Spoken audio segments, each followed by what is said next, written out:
Hello everyone, I'm CA Surbi Punshi, Indirect Tax Expert at ClearTax. And as we all know, today we gathered here to understand about all of the important things which we should keep in our mind before this 1st October in relation to e-invoicing. But before we even start our session, I just want to know if all of you are able to hear me or not. So just say hi on the chat box.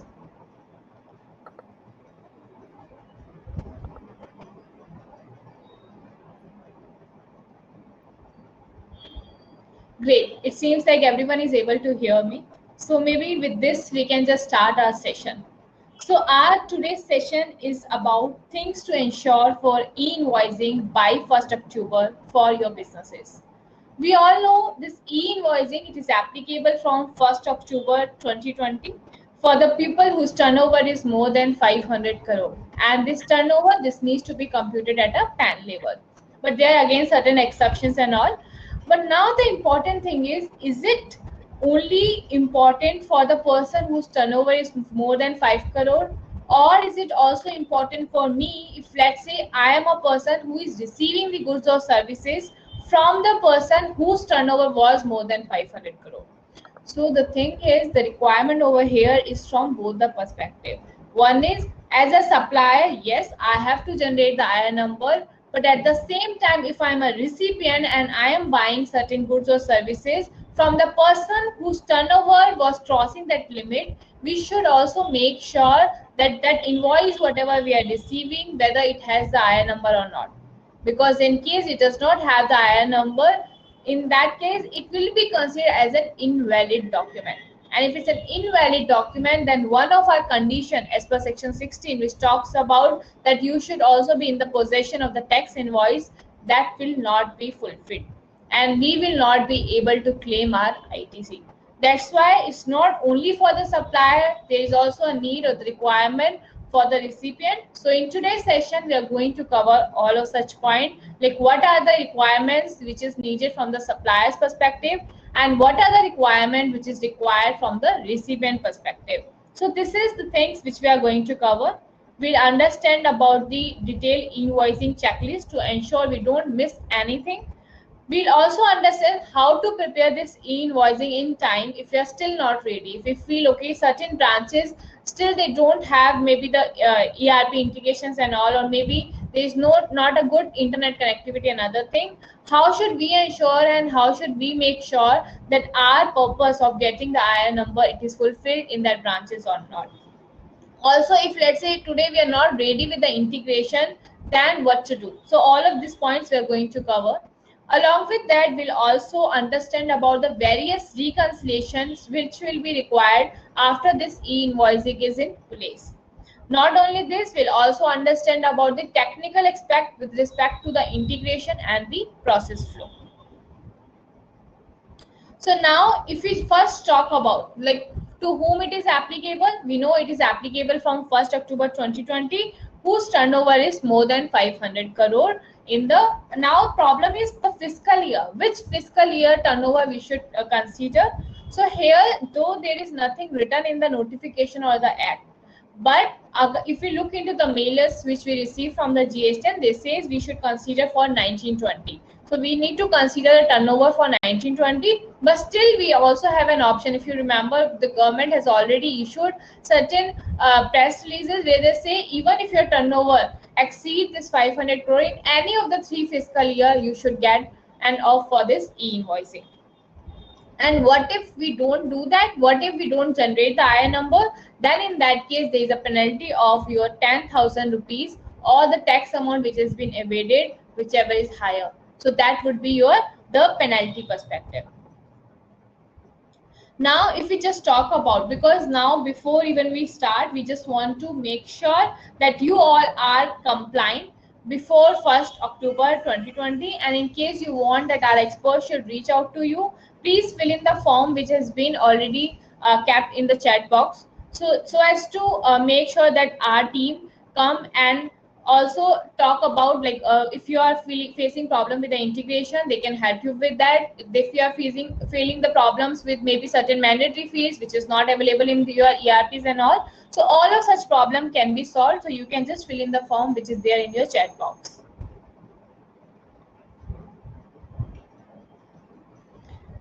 Now if we just talk about like how to even generate this IR number, here there are different ways.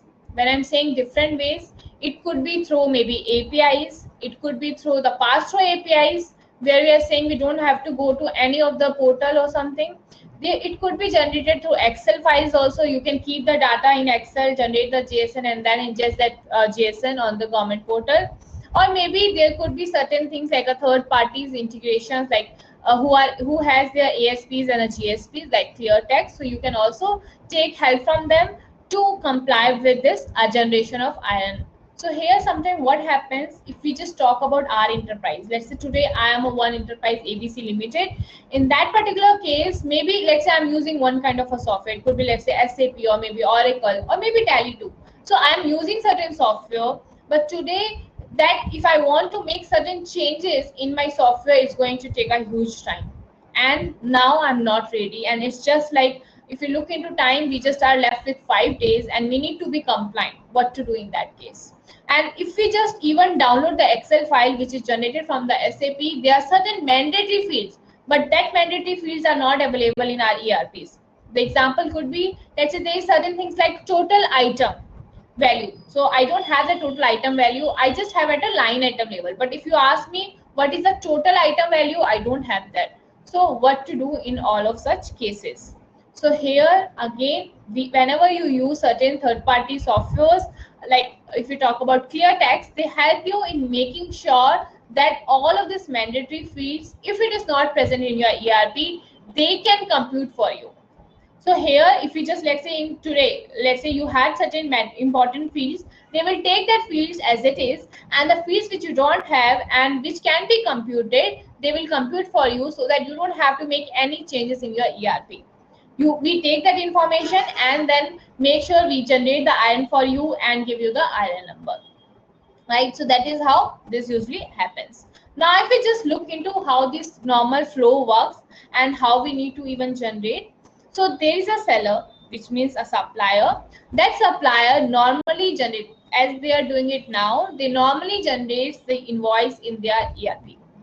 After they generate the invoice in their ERP, they will push this information to the registrar, which is IRP, Invoice Registration Portal. So they need to push this information to this invoice registration portal. That could be in the form of JSON or maybe through APIs. So after you push this information to this IRP, which is a centralized system, they will make sure that this invoice does not exist before. So they will run certain validations, and if this invoice is already present and the iron against the invoice is already present, then they will give you an error code. But let's say everything was good, the information which you have sent is perfect, then what they will do, they will give you a iron number. So in response, they will give you the unique identification number that you have to store along with the QR code. Now, at the same time, they will also push this information to the GSTN portal so that your GST1 automatically gets prepared. And in case you also provide certain information which was related to e-way bill, that in that case, they will also send this information to the e-way bill portal, which is your NIC. So here, after they send the information with the NIC, you will also get the Part A or Part B as per the information which you have shared with the IRP. So that is how your flow will work. So if you just look into what has happened, here at the first instant itself, you had sent certain information to the IRP, they have given you the IRN number, then this IRP has sent this information to the GSTN portal so that your GST1 is prepared, and then this IRP has also shared this information with the NIC portal so that your e-way bill is also generated. So this is the flow.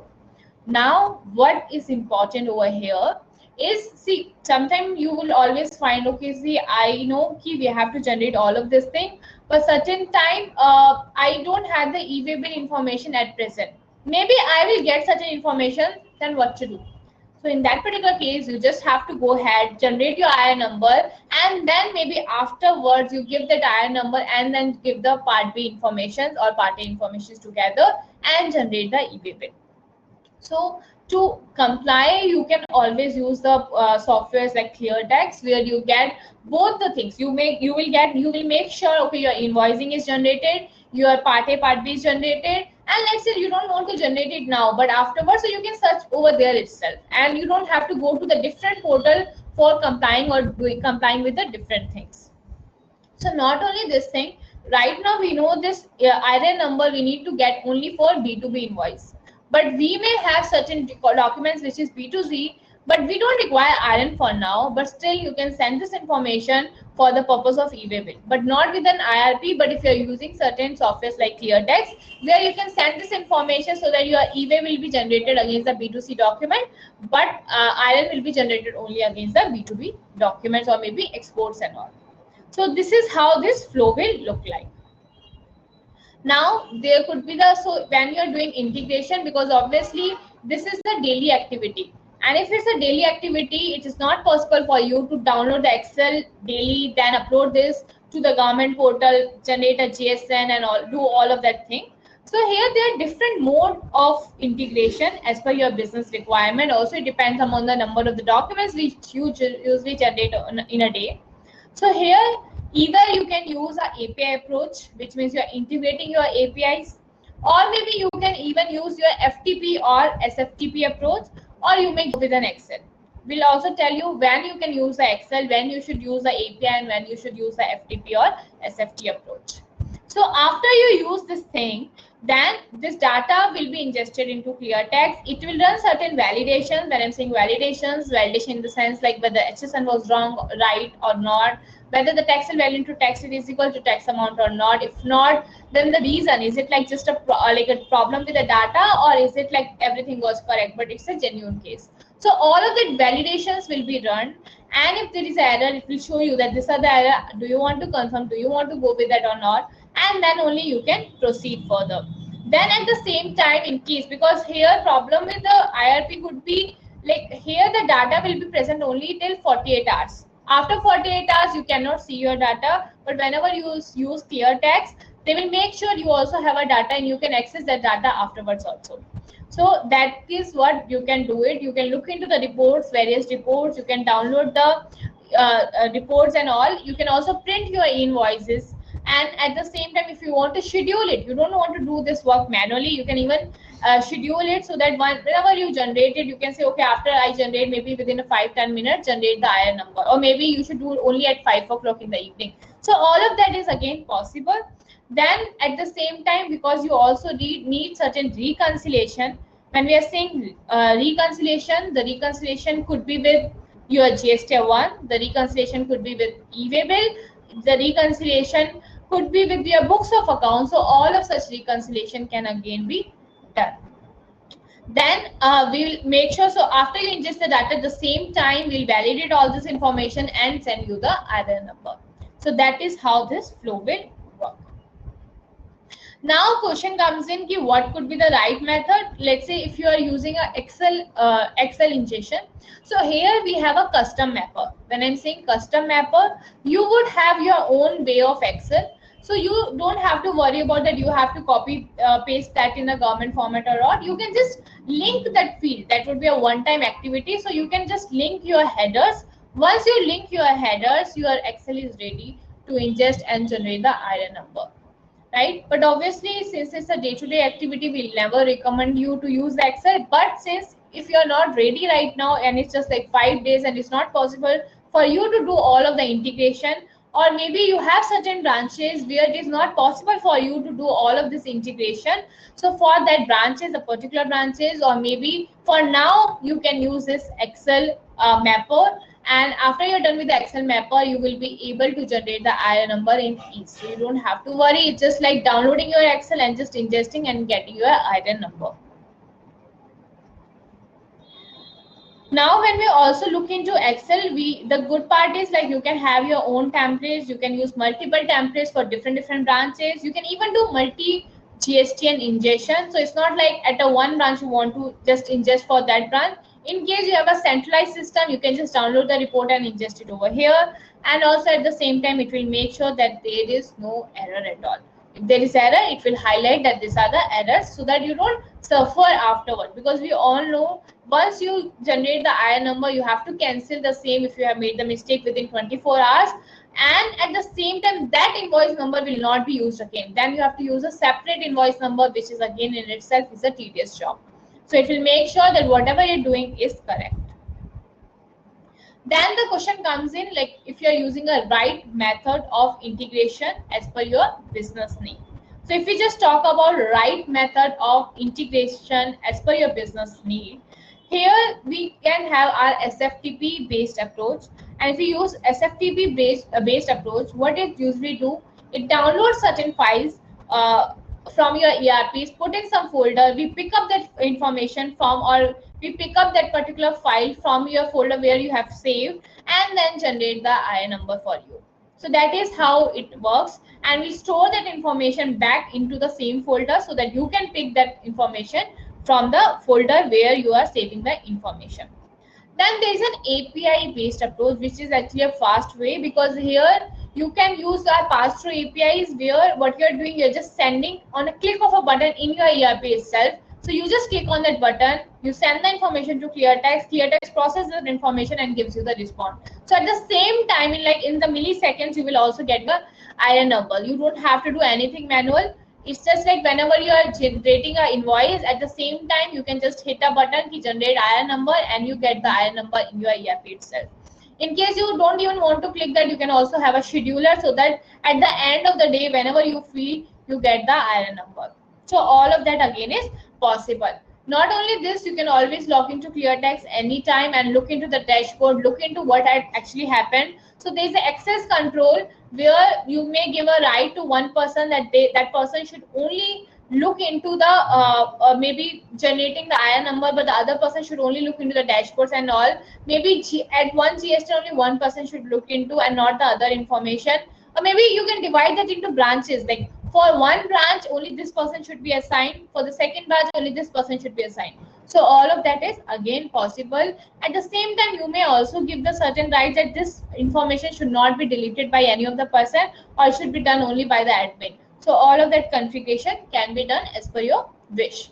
Not only this, in case you want that this whatever I am generating the IN should be mailed or should be automatically go to the particular mail ID, so that can also be done. So you can always configure all of such things. Now if we just compare the various methods, because this is one of the important thing which we should understand before we do the integration. So should we use the Excel ingestion, should we use SFTP, or should we use API integration? And this we have to do always as per our business need. But again, we should know the difference between these 3 points. If we look into the frequency, if you feel like, let's say you are into a service sector, you know that you generate the invoice only at the end of the month. In that case, obviously for you, you will be, okay, my work can be done through Excel because I just have to do once a month. So in that case, you can always go for an Excel ingestion, which is not a real-time thing. But where you know that, okay, it's a real time, every like in an hour or maybe in a half an hour, I keep on generating the invoices. So in that particular case, it's better you go for the API because it's a real time. As and when you need an invoice, you just hit and you get the IN number. In case you have certain processes like a thing where you know that this will be generated only after some time, or I have to hit and do it in like a maybe after 5 hours or 10 hours, then you may also go for SFTP approach, which is a batch process, and the frequency could be maybe daily, maybe hourly as per your requirement. Then the other question comes in about updating the IN number back into your ERPs. So here, if we talk about Excel ingestion, since it's something which you downloaded from the ERPs and uploaded into ClearTax, so there it will be not applicable because you cannot save that IN number. That IN number will be saved only in your Excel, from where you have generated the IN number.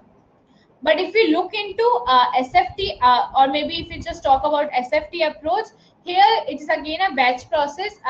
So here what you can do, this information will be saved in the folder and you can pick the file from there.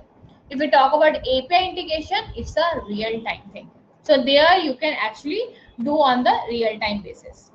Then question comes in, what about the configuration changes in ERP? So see, if you look into Excel, you don't need to make any changes at all because you just download the file and it's a custom mapper. You can use a custom mapper and just the file at all.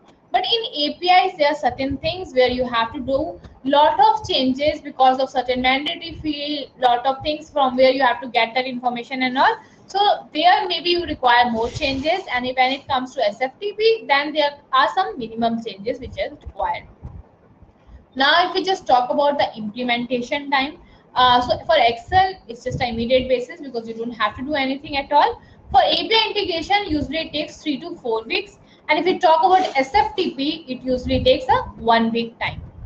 Now, if we talk about cost of integration, because API is a real time, so it also includes a huge cost there. So it is usually 3 lakhs onwards. And if we talk about SFTP, it is usually 1.5 lakh onwards. And if we talk about Excel ingestion, there is no cost involved at all. Now, if we talk about time or the effort saving, because API is a real time, there is nothing to do. So there is no manual effort at all. Same with the SFTP, but Excel, because you have to download it and then again you have to ingest it. So in that particular case, there are the cost. So there is a effort which is involved in case you are using the Excel. Now, if we talk about the chances of human error, for chances of human error, because in Excel, all of the work is done manually. So there, the chances are actually high, because there you may make a mistake in copy pasting and all of this information, which can result in a huge problem. Because let's say today I want to generate the iron for, let's say, 20 invoices. What I did, when I was copy pasting, instead of the first column, first row, I copy pasted the other information in the second row, but invoice number from the first row. Now when I try to generate the iron number, all of this from the whatever the invoices I had from the second row, it will be wrong, because there whatever I copy pasted, I made a mistake over there. But when it comes to SFTP and the API, because there is no manual intervention, it's just like getting information from your ERPs, putting it over there and giving you the response. So there, since there is no manual intervention at all, so if you look into the human error, it will be minimum. Then if we talk about, can you generate the invoice directly from ERP? In case of Excel ingestions, it is not applicable. But if you look into SFTP or API integration, you can do that. So these are the mainly difference between the different fields. So now, because I know it is like too much of an information, and people are also asking some of the queries. So we will also be covering this query, but we'll cover most of the query at the end of the session. But in between, if I see that whatever the queries you have raised is related to whatever I'm explaining, then I will be covering that part. So here maybe I know there are a lot of things. So one question was from Praveen, who was asking, bill to ship to is also integrated in invoicing, and eBay will with a single bill to ship to is also integrated in invoicing. So yeah, so if you already have the information for bill to ship to, you can use the same for the iron, as well as you can use the same for generating your eBay bill. So also there are people who are asking if we can share the PPT. So you don't have to worry about the PPT. So we will be sharing the PPT to all of the attendees. Now another question maybe is from Ramakrishna, who is asking, if turnover exceed 500 crore but good is exempted from GST, whether e-invoicing is applicable. So Ramakrishna, here, because if it's exempted, you are going to generate the bill of supply, and if you generate the bill of supply, then you are not required to generate the iron number, because this iron is required only in case it's a B2B invoice or maybe exports. Other question from Vijay Sharma, who is asking whether GTA is exempted from e-invoicing. Yes, Vijay, if like person is actually dealing with the transportation of goods, then yes, it is exempted. So, so now we just move towards the other important thing. We all know, because we were talking about 1st October. When we talk about 1st October, the first of the important thing which we have talked about was integration. We should know how we can generate the IR number. What if we are not ready? So we should know all of that modes, which we have already discussed, which means before the 1st October, we should be very much clear that we have already integrated our systems with the ERP. Second important point, in case we are not ready, we should make sure we have certain things like Excel ingestions and all ready, so that we don't face a problem on the 1st October when this is live for everyone. Now the second important thing is about the mandatory fields, because there are a lot of things. If you look into the especially if you look into the schema for the e-invoicing, there are around 133 fields, and from the 133 fields, there are a lot of fields which are optional. So there are certain sections. If you look into section, there are 28 sections. So there are like 5 sections which are mandatory, in which there are 28 fields which are again mandatory. They are again optional section if you want to offer that, and in case you offer that, then there are 17 fields which are mandatory. So that is how it has been divided. So what important thing which we need to keep in our mind is that before this 1st October, you are ready with all of the fields which are mandatory, or you are using certain maybe the third party softwares like ClearTax and others, where the mandatory fields are auto computed for you, so that you don't have to make any changes in your ERP. So that is another important thing which we should keep in our mind. Now if we just talk about, because obviously we usually get confused with the QR code thing, because this notification, these two notification came at the same time. One was regarding the B2B and another is regarding the B2C. One point was like you have to generate the IRN number. So we say like whosoever turnover is more than 500 crore has to generate the IRN number. Great, no problem. So here obviously once you register this invoice with the IRP, you get the IRN number, and this needs to, along with the QR code, and this QR code needs to be printed in your invoice. It could be your digital copy, it could be your physical copy, that is as per your wish. So once you have done that part, so that is one part. Now what about B2C? Do we need to also generate the IRN for the B2C? The answer is no. You don't have to generate the IRN for the B2C document. But there is one requirement of getting the QR code in case it's a B2C invoice. And when we are talking about the QR code, again the same limit. If your turnover is more than 500 crore, you have to get the QR code on your invoice, and that QR code is different from the QR code which was there for the B2B invoice. Because the QR code which you're going to put for the in the in the B2C invoice, that QR code is only for the purpose of payment. So if you have to make so it's like the customer can just scan that and make the payment to you, and you're automatically the amount and the bank detail, everything is filled. It's something like a Google Pay, or we can talk about the Paytm Pays and all. So it is similar to that user can just scan and make the payment. So that is required for the person whose turnover is again more than 500 crore and generating the B2C. So these two QR code are different, because the QR code which you use for the B2B is like after registering with the IRP, you get certain information, and that information needs to be published in that QR code. So this we have covered, the self-generated dynamic QR code. Now if we just look into, so this was the two notification which clearly differentiate between the B2B ka QR code and the B2C ka QR code.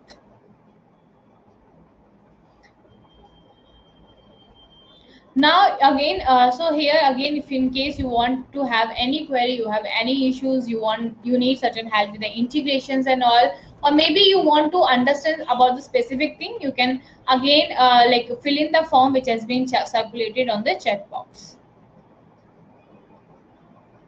Now the other important point. So we have covered two important points, but there are other important point, that is the reconciliation. So reconciliation is again one of the important thing. And how come the reconciliation is important? Because if we just look into the generation of IRN, this IRN is required only in case of B2B document and the export. Right? When I'm saying B2B, obviously it includes invoices, credit note, debit note, all of this document. Because whenever you're supplying to a registered dealer, that is the document which I'm referring to. But when we talk about the e-way bill, e-way bill is required in case your limit, that 50,000 limit is exceeded, but in case you want to make it on the optional basis, you can always do that, and only for the goods and not for the services. But when it comes to e-invoicing, it is required for both goods and services, right? So if we look into the e-way bill is required for the document, which could be your tax invoice, it could be your bill of supply, it could also be delivery challans and all. But when it comes to e-invoicing, this e-invoicing is required only for the tax invoice, right? It is not required if it's a bill of supply, it is not required in case it's a delivery challan and all. But now if we look into GST1, this GST1 has a certain information in respect of your B2B, in respect of your B2C, B2C large, exports, all of such information is required in your GST1. So that's the reason it's very much important for us to understand like what is the difference between these three kind of document and how to reconcile all of this thing. And the reconciliation, why it is important, because if you are not reconciling, you may end up with having certain more e-way bills but not having the iron corresponding to that. So if that's the case, the department will always issue the notice and ask, see, you have moved the goods but you have not generated iron, tell me the reason and pay the penalty. At the same time, you can also have the other thing. Maybe you have generated the iron number and it's a good, but you have not generated e-way bill, and let's say the value was exceeding and all of the conditions were satisfied. So again, you need to make sure all of these conditions has been satisfied and you're doing proper reconciliation between your e-way bill, between your GST1, between your sales register also. Because sometimes what happens, maybe there were 100 documents as per your sales register, but you generated the iron only for 40 documents or maybe 60 documents. But then also it's a problem, because this is one of the compliance which you're required to do, and in case you are not doing, it will result in the penalty. Now, so if we look into the main first part, the first part is about the reconciliation between the sales registered versus invoicing. You may see certain differences, and the differences could be, there could be certain financial credit note or debit notes, right? So for that, maybe you are not going to, so you have to make sure if you are generating or not. If there are certain advanced receipt, because for advanced receipt you are not going to generate the iron at all, right? But this will be required while you are filing your GST1. So that needs to be again considered. If there are certain which has been, there are certain discount which has been given after the supply, so which is not covered under section 15. So that also needs to be considered. Then if there are certain reversals entries in the books of account, then obviously there will be difference. Or maybe if you talk about table number 5 of GST 9, in that particular case, there would be certain differences. If we talk about the iron and GST1, since we told that in iron we just have the B2B documents, we have exports, so or maybe B2G document, but when it comes to GST1, there is also an option to do the amendments and all. So here in GST1, maybe we would have certain amendments, but obviously that is not going to happen in iron. And when will this amendment happen? So this will happen, let's say today I have generated the iron, but after like 24 hours, I realized I made a mistake in a value. So when I realized this mistake, what I have to do, because I don't have an option to cancel now, then while I'm filing my GST1, I have to make sure I'm doing the amendment for that particular document, because that is the only option I'm left with, unless I issue the credit note or the debit note for the differential value. So there are two options: either I issue the credit or debit note and then generate the iron against the same, or I do the amendment directly in my GSTR1. Then there are certain validations. So with certain validations at per NIC and GSTs are different, so you need to also look into that part. If we look into exempt categories, because in GST1 you also have to report your bill of supply, you are also required to report the certain other informations like advanced receipts and all, but this is not required at the time of iron generation, right? So this is the important thing which we should consider while we are reconciling our GST1 and the iron. Then the other important part is while you are reconciling your e-way bill with the iron. So if we talk about reconciling e-way bill with iron, we all know that in case of e-way bill, you can generate the e-way bill for delivery challan, you can generate e-way bill for maybe B2C document, B2C large document, so you can generate this e-way bill. So e-way bill is only applicable when there is a movement of goods, right? But when we talk about iron, it is only required in case it's a B2B invoice or maybe export. So here there is a limit over there, right? In the same way, if we just look into the iron would be required for both goods and services, whereas e-way bill is only required in case of goods. So there are certain differences which we should always consider. And also, if you look into e-way bill, it is mandatory required only if your supplies exceed 50,000. Otherwise, it's optional. If in case you want to, you can. Otherwise, you can also skip. Also, sometimes what happens, like, because if you look into, let's say one particular good, let's say I have a goods, that goods cannot be loaded in one same vehicle. I have to load that goods in a different vehicle. What to do in that case? Because in against one e-way bill, I can just have one vehicle number. So in that case, sometimes what we do, we just generate the delivery challan against that invoice and then generate the e-way bill against the delivery challan. So all of such conditions should also be considered while we are reconciling our e-way bill or and the iron number. Not only this, one of the practical problem which we have always seen is like, let's say today I have generated iron, I have generated the e-way bill, but what happened that e-way bill got expired because the goods could not reach the destination in the particular time period, and I have to extend the time period. So usually I have to do on time, but let's say the time period is also done. What to do? So usually in that particular case, people what they do, they again generate another like e-way bill with some invoice number where they keep some slash and all. So all of such mistakes should not be done. And if something like this happen in future, make sure you just generate the delivery challan and then generate the e-way bill against it. And in the delivery challan, give the reference to the actual invoice. So that is what you should do. So all of this thing needs to be taken care of while you are reconciling your e-way bill and the iron number, because if there is a mismatch between these two kind of things with the reasons other than the genuine reason, in that case it can result to the notices.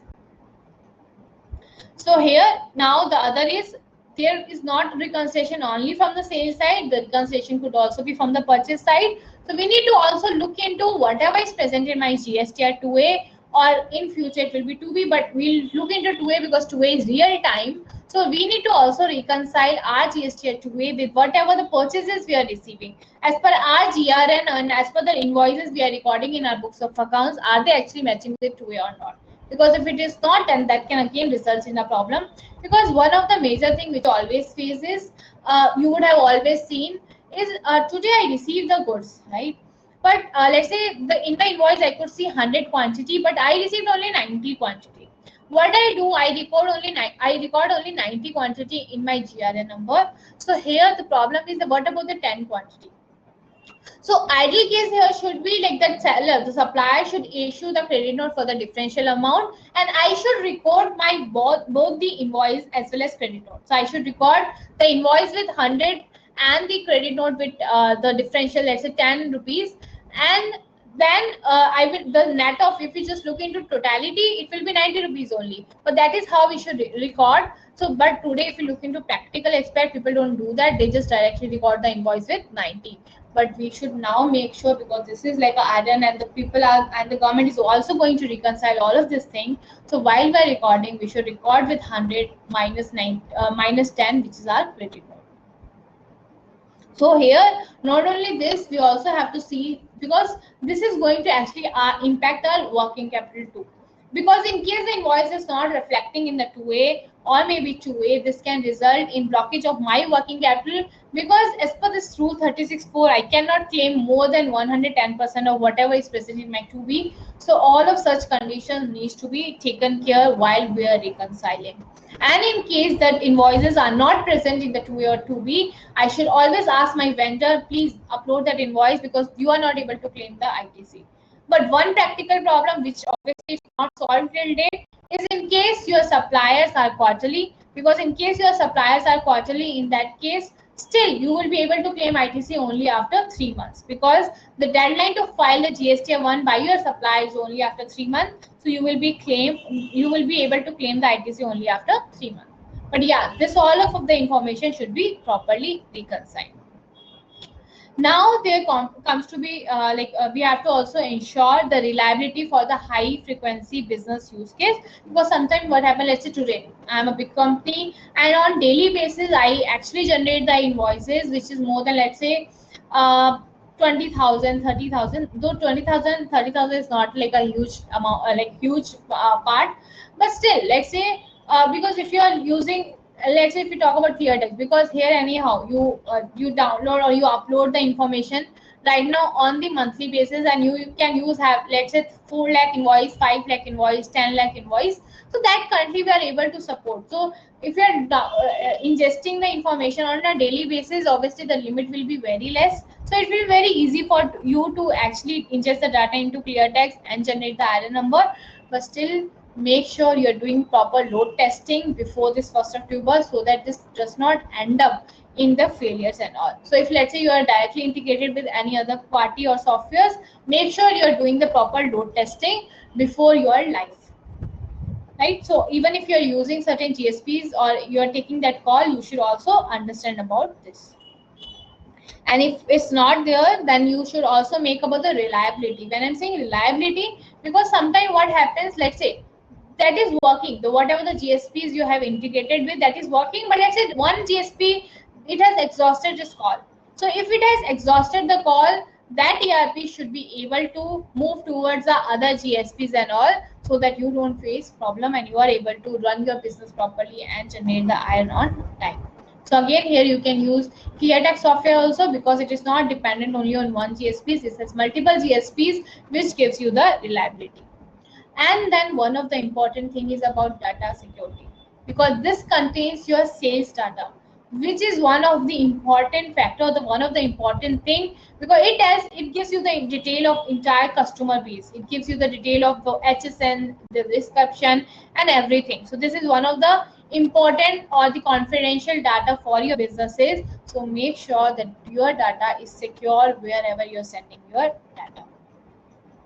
So here, if you look into ClearTax again, it has the two-factor authentication. It is again IP whitelisting. It has audit trails so that your data is not changed or manipulated. Also, you have the access control so that there is no problem at all.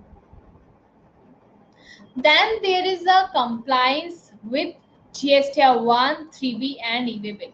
If we talk about compliance with GSTR 1, 3B and e-way bill, so here you have to make sure. So see, we all know the B2B information will be automatically go in and set in GSTR 1. Export information will automatically go over there. But you have to anyhow file your 1 and 3B. So other information which is not there, you have to manually punch in. Like there are B2C information, there are bill of supplies information, or maybe there are certain changes which you need to make in your, and against which you have not generated the IRN number or you have wrongly generated. So all of that amendment needs to be separately seen while you are generating the GSTR 1. And from GSTR 1, automatically the information will be filled in 3B. You have to make sure everything is correct or not. Claim your ITC complying with the rule 36.4, and then file your 1 and 3B. So here, these are the things which you need to take care of. When we talk about compliance with 1, 3B and the e-way bill, so here if you look into, initially our e-way bill and e-invoicing system will run parallelly. And e-way bill item, if you want, no, I don't want to generate together, I want to generate it separately. So you can do that also. You can just generate the iron first, and then afterwards you can generate the e-way bill against the same, right? But you have to make sure, in case you want to cancel any iron and you have already generated e-way bill against the same, you can do only after you cancel your e-way bill first, and then only you can cancel the iron number.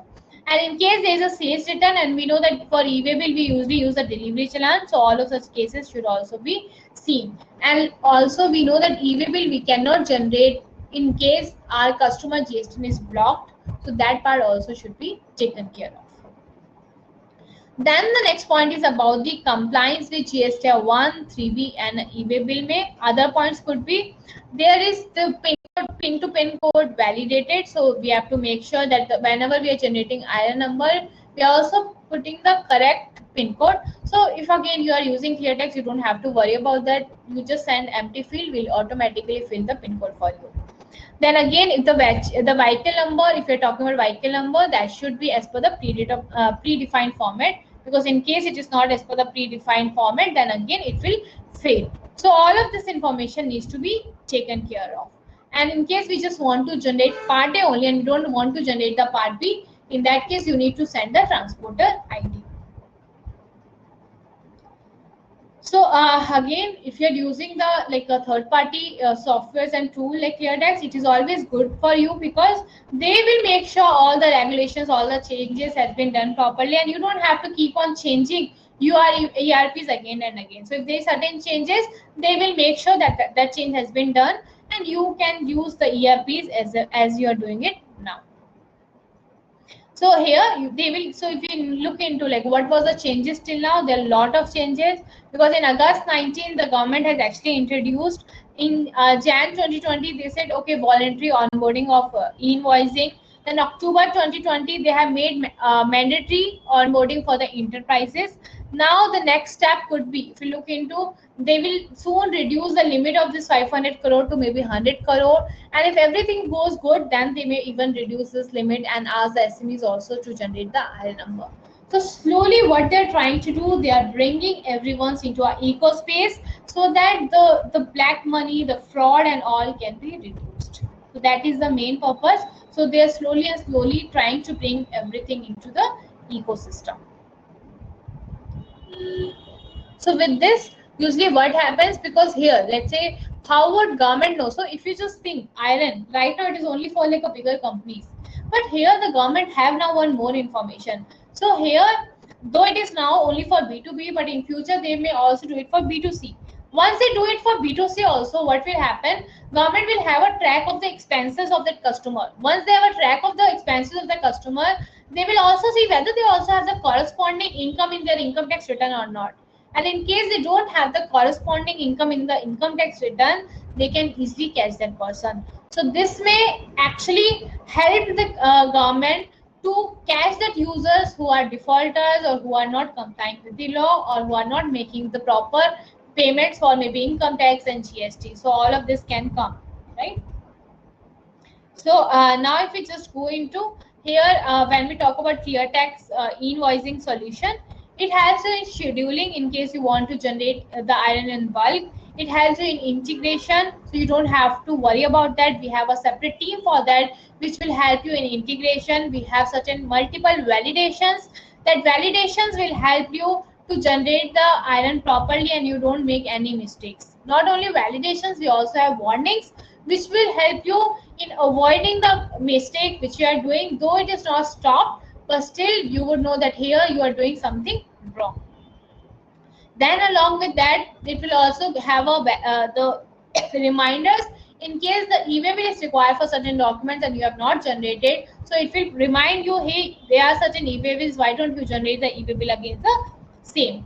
Then there are certain kind of a multiple reconciliations. When we're talking about reconciliation, it is e-way bill versus GST1, iron versus invoice, iron versus e-way bill, iron versus GST1 or iron versus 2 if we talk about the inbound invoices. Along with that, in case you want to cancel, you can also cancel within the 24 hours. It also helps you in error handling on the ERPs by doing the seamless integration. It autofills your GST1. It's like you can, so right now if we look into currently what we do, we just take the B2B invoices and then generate the IRN number. But when you're using ClearTax, it will also make sure not only B2B, it can also take other information like B2C and B2 bill of supply and then autofill the same in your GSTR1. So all of that can also be done. So if we look into, there's a smart validation, the bulk uploading, the customized templates, and when we are saying customized template, because in the print you would require that my format, the print format should be as per my requirement, and I want to customize it, so you can do that. We have a lot of templates. You can select anyone or you can even choose your own. Along with that, we also have the insightful data, the analytics, which helps you in taking certain decisions which is required for your business, which help in saving your working capital, saving the penalties, not and making sure you don't receive any notices in future.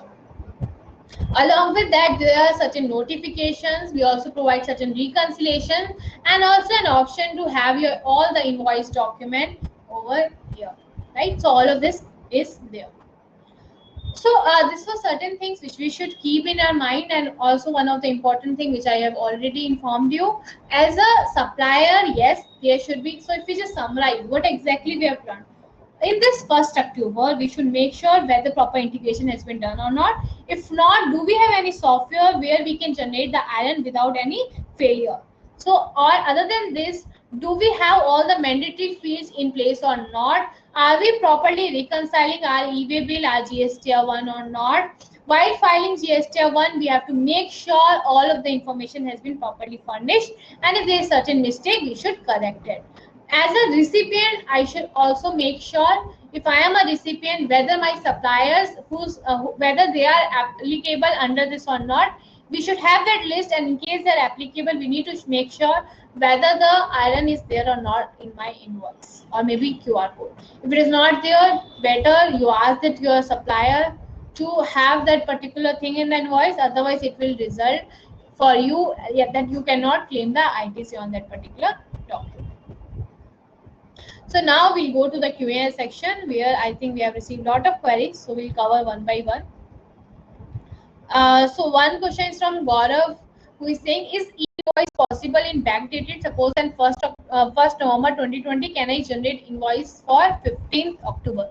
So Gaurav, earlier there was a validation by the government where you were not able to generate the iron after 48 hours. Like it's like within the 2 days you have to generate. But now that validation has been removed.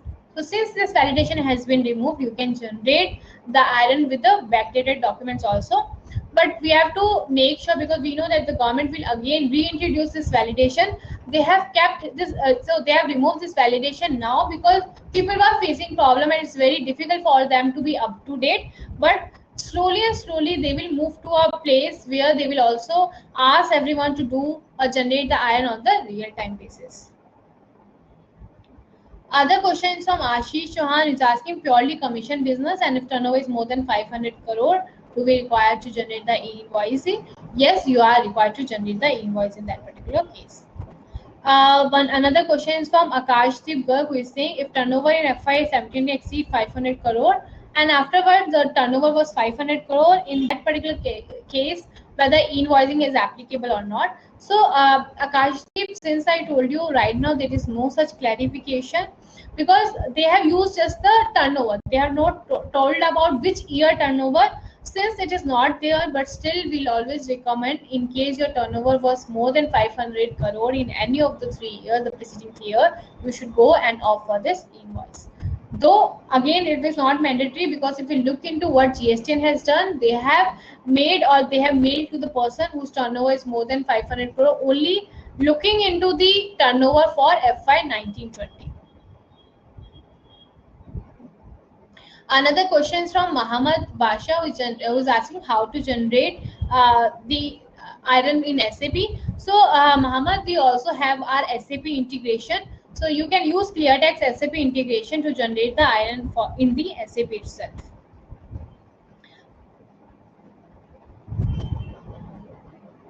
Now another question is from Jayant, who is asking, does this apply to exempt services like power generating company? So Jayant, there are certain exceptions like banking company, insurance company and all. For them it is not applicable. And now looking into the exempt. So here, because you are a power generating company, it is not separately exempted. What you have to do, you have to get registered. But when it comes to generation of the iron, in case you just are supplying, you are having only a bill of supply and all, you don't have to generate the iron against this document. Another question from Balakrishnan, who is asking, when QR code mandatory to B2C supplies? So Balakrishnan, this QR code again, it is applicable from 1st October 2020 itself, and this QR code is a payment QR code, and this is not the QR code. So here you don't need to send this information to the government portal. It's just like on your invoice, whatever you're raising, you should have the QR code, which is something which a customer can scan and make the payment to you. Another question is from Ramakrishna, who is asking, e-way bill is required for e-invoicing. So Ramakrishna, e-way bill and e-invoicing, these are two different things. Whenever you are moving the goods, in that case you have to generate the e-way bill. And if we look into e-invoicing, in case your turnover was more than 500 crore, in that particular case, in case you are raising a tax invoice, which is a B2B invoice, or a credit note or a debit note, in that case you are required to generate the invoice, or you have to get the item number. Another question from Sunil Kumar is asking, hi, our turnover is less than 500 crore, do we also require invoicing? No, Sunil, in case your turnover is less than 500 crore, you are not required to get registered under invoicing, and you are not required to generate the item number.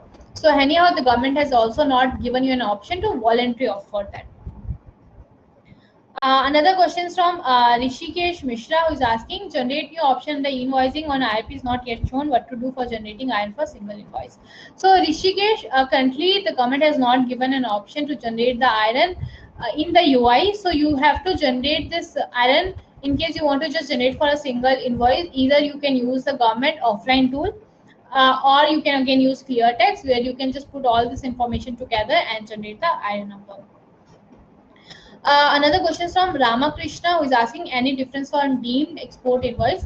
Ramakrishna, when we talk about deemed export invoice also, this is also here because the recipient also have the GST number, supplier also have a GST number. So this is covered under the B2B invoice, and you are required to generate the iron against the same. Other questions from Praveen Odela, who is asking, we make invoice but for sales return we'll raise credit note. Is it compulsory to raise IN for credit note if dealer is not raising debit note? So here, Praveen, it depends, because here if you look into GST, under the GST, who is required to raise a credit or debit note is the supplier and not the recipient. So here the supplier is required to generate the IN against invoice as well as credit note or debit note, whatever he is raising. Another question from Jitendra Rajani, who is asking, do we need to generate e-invoice for service category? Also, we don't deal in goods. So Jitendra, this e-invoice is applicable for both the goods and services. So what this is, if your turnover is more than 500 crore, you are required to generate this IN number against the B2B or the export documents. Another question from Ramakrishna, who is asking, amendment in the next month's return, is it compulsory to generate the QR code for B2C?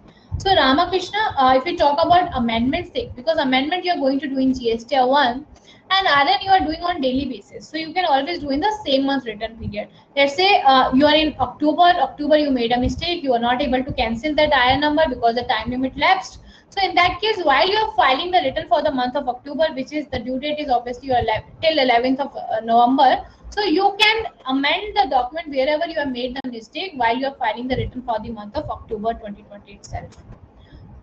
Now, other question was, is it compulsory to generate QR for B2C? If your turnover is more than 500 crore, then yes, it is compulsory for you to have a payment QR code, which is there, which should be there in your invoice.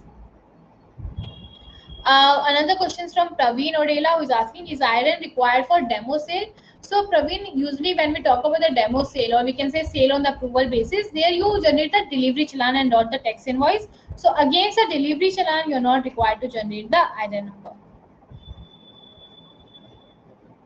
Another question from Archana is asking, if turnover exceeds 500 crore but company is in a human consumption liquor non-GST supply, whether invoicing is applicable. So here, Archana, if your turnover is exceeded 500 crore, you should go, because if you look into the turnover limit, all of your turnover, like whether it's exempted or taxable, everything is considered. So you have to register under the e-invoicing. But when it comes to generating of IRN number, you are not required to generate the IRN number, because for the liquor and other thing, you generate the, or you give the bill of supply, and against bill of supply you are not required to generate the IRN number. Another question is, who all are required to generate the e-invoicing? As we have told, whosoever turnover is more than 500 crore, but there are certain exceptions to it, like banking company, insurance company, the GTA, the transportation of the goods and passenger. All of them are not required to generate the IRN number.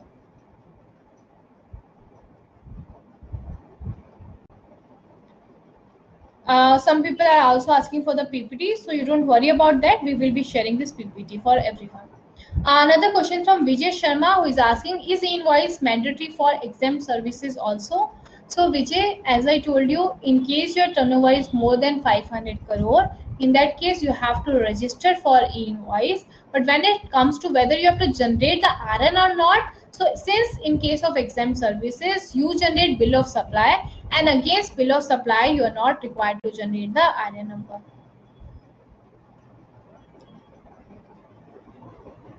Atul, who is asking, if we do, then what would be the consequences? If you don't generate the IRN number, the consequences is like 10,000 penalty, or the tax evaded, whatever is the maximum becomes your penalty.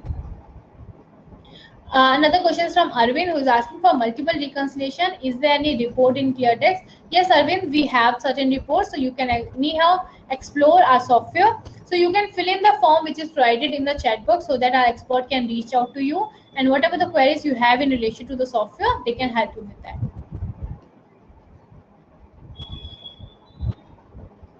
Another question is from Simranjeet Kaur, who is asking, while B2B invoices, what will be seen on scanning the QR code? So once you see the scan, when you scan the QR code, you will see the invoice number, the invoice date, the total tax value, total tax amount, and the invoice value. So this is the information which you will see, and obviously the highest HSN code in that particular invoice, which is the most used.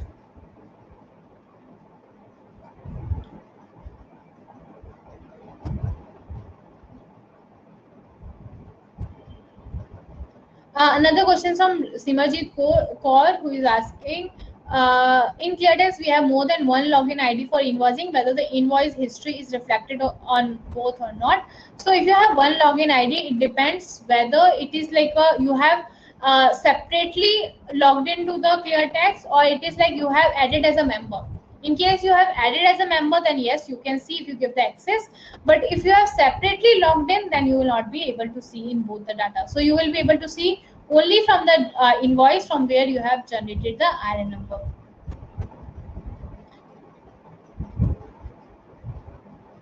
Another question from Samiksha is asking whether it is allowed to print invoice printed or plain paper, then attach our printed to it. So Samiksha, it again depends. So here, even if you have a digital copy, that will also work. So it's not like mandatory for you to have the QR code and everything in the manual copy.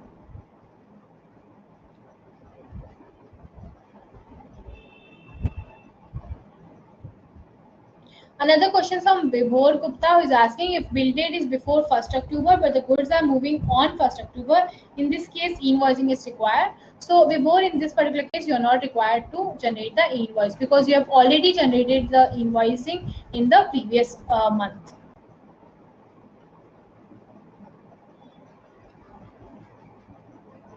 Another question from Mohan, who is asking, some company will close the books of account by 3rd of the succeeding month. Can we generate invoice on 4th by giving date as 30th or 31st of the previous month? So Mohan, as I told you, like currently the government has already removed the validation, which means even if you want to generate the IRN for the backdated invoice, you can do that. So as of now, there is no validation, but in future, government may come up with such validations. Another question from Simajit Kaur, who is asking, in case of B2C supply, should bifurcation of CGST and GST to be done, or only GST rate will be like only applicable? So here, Simajit, if we talk about in case of B2C document, you are not required to generate the IRN at all. But yeah, for the purpose of filing GST1, you need a breakup of CGST and SGST. So that anyhow, when you put like a supplier state, you put place of supply and the tax state, the GST and in fact, if you're using ClearTax, they will automatically break that amount into your CGST and SGST. Another question from Medha, who is asking, we give services to SCZ company. So in that case, should we file those invoice for invoice? Yes, yes, Medha. In case you're supplying to an SCZ unit, in that case, you are required to generate the IRN against such document. So one exception to this is in case I am an SCZ unit, and when I'm saying SCZ unit, here the SCZ developer is covered. So in case I'm an SCZ developer, then I'm not required to generate the IRN number. But in case I'm supplying to an SCZ unit, in that case, it is applicable. Another question from Ramakrishna, who is asking, is it require invoice for imports? So Ramakrishna, for imports, you are not required to generate the invoice. So this is only required in case of your outward supply. So in case of inward supply, you are not required to generate the IRN number, be it your reverse charge supplies, be it your reverse charge supply. So let's say if you have certain purchases which was covered under reverse charge, in that case also you are not required to generate the IRN number. So you are required to generate the IRN only in case of your outward supplies. Another question is from Gaurav, who is asking, is e-invoice required for self-invoice on reverse charge? So Gaurav, as I told you, this is only applicable for the outward supplies and not for the inward supply. So when you are generating the self-invoice, in case of the purchase which is covered under reverse charge, you are not required to generate the IRN number. Another question from Sumir, who is asking, within threshold below 500 crore, do we need to mention on invoice? No, Sumir, you're not required to mention anything in the invoice, whether you're covered, whether it's more than 500 or less than 500 crore. So it is not required over there. Another question from Ramakrishna, who is asking how to know that our customer is greater than 500 crore. So Ramakrishna, here you have two ways. Either you can go on the government portal. When you go to e-invoice1.gst.gov.in, there is an option to know there's something called invoice enablement. When you click on search invoice enablement, there you can just enter your supplier GST, and then you would know whether that person turnover is more than 500 crore or not, or whether the invoice is enabled for them or not. Or you may use ClearTax also, where you can do this in bulk. Another question from Jaspal, who is asking how to generate invoice for export sale because our importer have not GST. So Jaspal, in case of the export, there is an option called export type. There is an option under type of transaction which says export. So you just mention there is an export. You don't have to fill the and under the customer GST, you can either put URB, and even if you put empty, ClearTax will make sure they will automatically fill in JSON. They will fill the URB. So that is how you can generate the iron against the export invoice. Another question from Ramakrishna is asking, is e-way bill required for imports?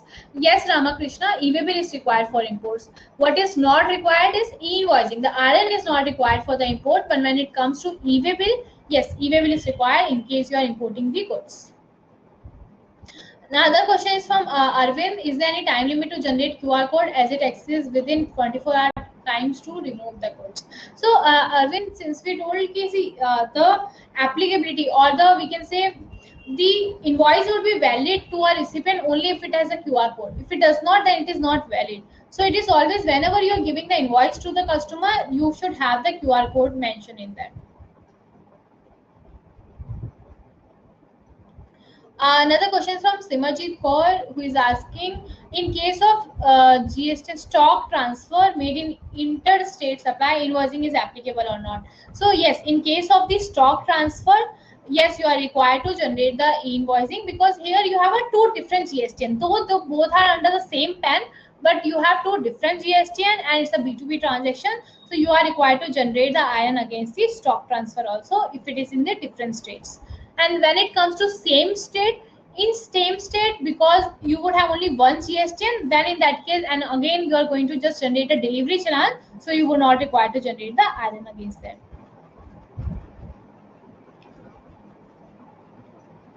So I think we have covered like most of the queries. In case still like some of the queries are left, you can always reach out us at sales@cleartax.in. So India-sales@cleartax.in. So you can always reach out to us. We will be happy to help you out, and we'll make sure that you are complying and you are ready by this 1st October for generating the IR number, and you don't, and this will help you in making sure, and in case you have any queries, you can always come back to us on this particular mail ID. Thank you very much.